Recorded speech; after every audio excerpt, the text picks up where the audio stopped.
which Maurice was supposed to speak here last year and couldn't because of a family emergency. So while we were at Edgewood, Dan asked me if I would speak this year as payback for him getting Maurice to speak at Edgewood. While Maurice is standing right there, I was like, you know, he could do it. He'd do a good job. So I'm sorry that I'm not Maurice, but we'll get through this pretty quickly. My name is Kaitie Park. I am the coordinator for the Ashtabula County Prevention Coalition. So I just kind of wanted to give a brief history of the Prevention Coalition, a brief history of myself and how all of this led to where we are today in our partnership with the recovery community.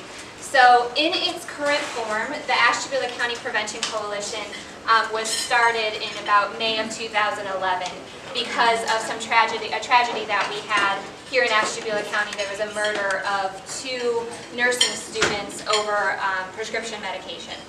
So a group of people in the community got together and said, we really need to be doing something about this.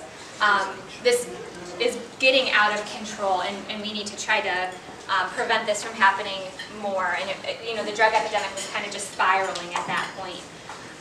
So a group of people got together. There was some funding. The Mental Health and Recovery Services Board kind of headed that up, and we increased awareness throughout Ashtabula County. And then in 2014, the Mental Health and Recovery Services Board, actually Miriam Walton, who's standing back here, she is my boss, her and Patty Wagner, who is the evaluator for the Prevention Coalition, wrote for a Drug-Free Communities grant, which got us funding to do prevention here in Ashtabula County for a period of 5 years. As they were doing that, my job at that time, and for about 7 years, I was a probation officer, a misdemeanor level probation officer for Eastern and Western County Court here in Ashtabula County.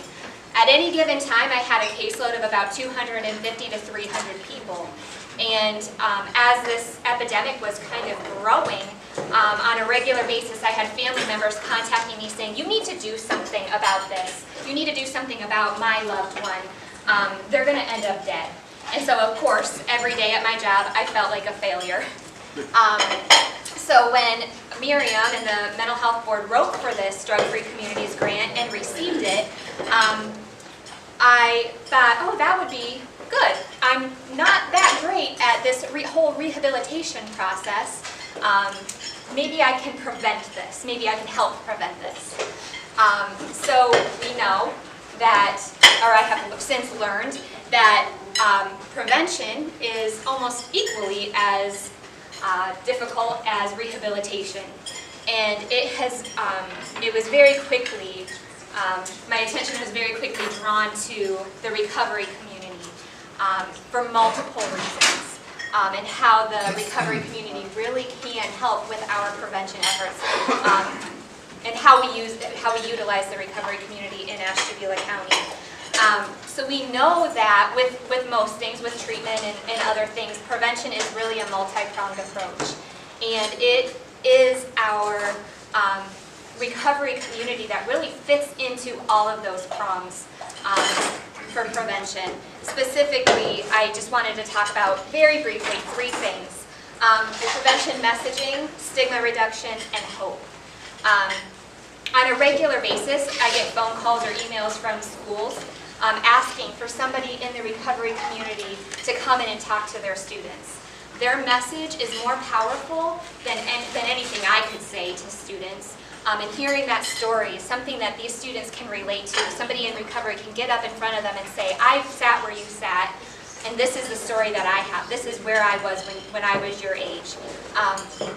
And a lot of times we have students come up afterwards and say, thank you so much for bringing them here. Thank you so much for speaking to us. You know, this has touched my life. My uncle just passed away last week from an overdose. And so I know that these conversations that we're having, this ability to bring in people from the recovery community to speak to our students, is really touching the lives of many of our students.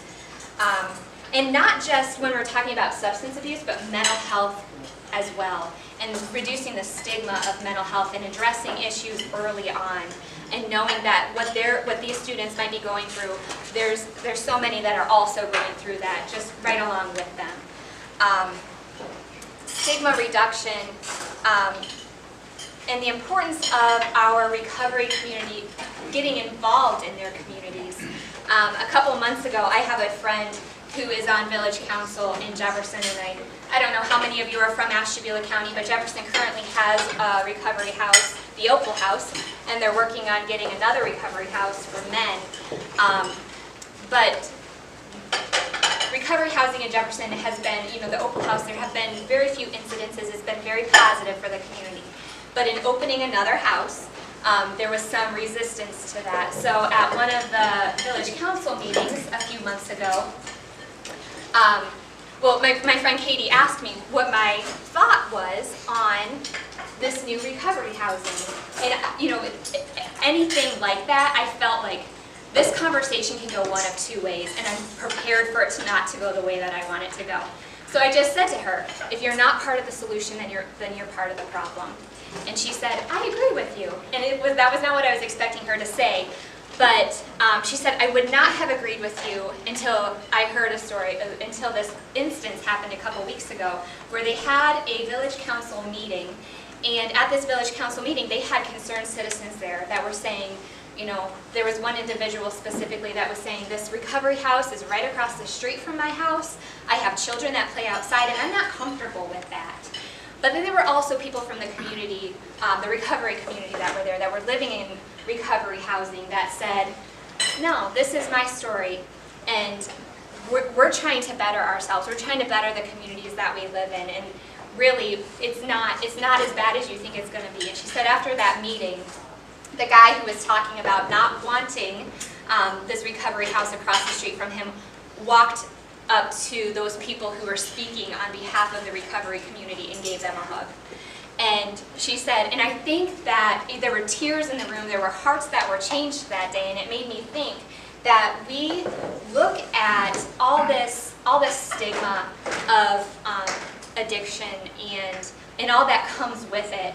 And every time that I hear any type of negative response to that, I kind of get defensive.